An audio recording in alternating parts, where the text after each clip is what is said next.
Subhanallah bihamdihi subhanallahil azim. Subhanallah bihamdihi subhanallahil aliyyil azim. Allahumma salli ala habibika sayyidina Muhammadin wa ala alihi wa sahbihi wa barik wa sallim ajma'in.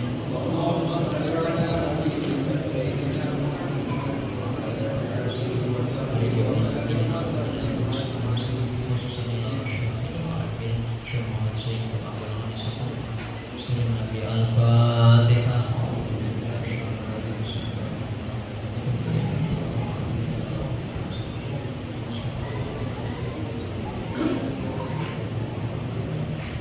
Amin ya Allah. Bismillahirrahmanirrahim. Alhamdulillahi rabbil alamin. Wassalatu wassalamu ala asyrafil anbiya'i wal mursalin sayyidina wa nabiyyina Muhammadin wa ala alihi wa sahbihi ajma'in.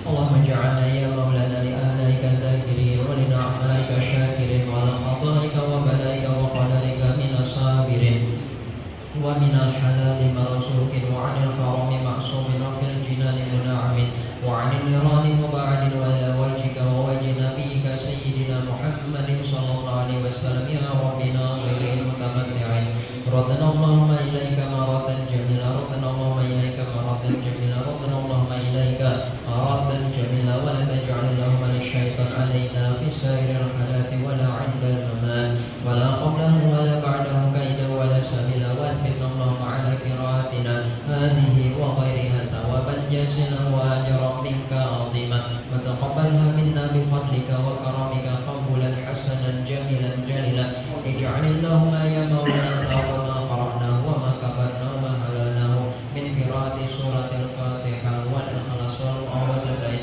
wa qiraati tahlil wa tasbih wa salawat ziyadatan fi syarafin nabi al-akram sallallahu alaihi wasallam thumma ila arwahi abaihi wa ikhwanihi minal anbiya wal mursalin salawatullah wassalamu alaihi wa alaihim ajma'in wa ala ali kullin sahabah wal qarabah wa tabi'in wa tabi'in wa tabi'in bi ihsan ila yaumiddin thumma ila arwahi arba'atil a'immatan mujtahidin wal muqallidin fid din wal ulama'il 'amilin wal fuqaha wal muhaddithin wal qurra'i wal mufassirin wa sadatil sufiyatil muhaqqiqin wa tabi'in bi ihsan ila yaumiddin thumma ila arwahi man qara'nahu bi sababihim wa tanaqarana al-'azim min ajli wajhati mimman ata 'alamu bihim wa bi asma'ihim ya maulana ya rabbal 'alamin wa ila arwahi man daja'ahu wa qarabahu min amadil muslimin kaffatan 'ammah ala dhakira wa la zahira lahum Allahumma arhamna jami'a bi rahmatik wa askinna wa iyyaka fi jannatik wa ma'al ikhwanik wa dari karamatik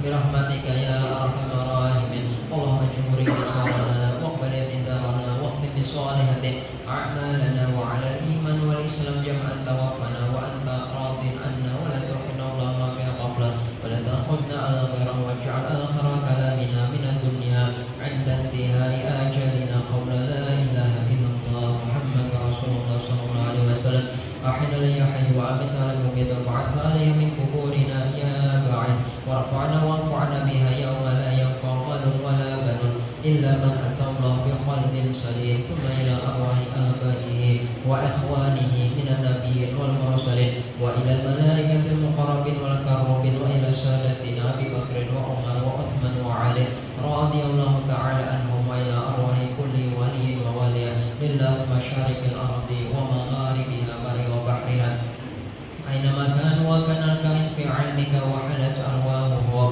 يا مولانا يا رب العالمين وإلى أرواح سادتنا أهل المعلى والشقيقة والباقي وأمة المسلمين والمسلمات والمؤمنين والمؤمنات خصوصا إلى شيخنا العربي الشيخ محمد زين بن عبد الغني القنبل أوصل اللهم توبتك منا إليهم اللهم اغفر لهم وارحمهم وعافهم واعف عنهم اللهم اجعل قبورهم روضة من رياض الجنان ولا تجعل قبورهم حفرة من حفار النار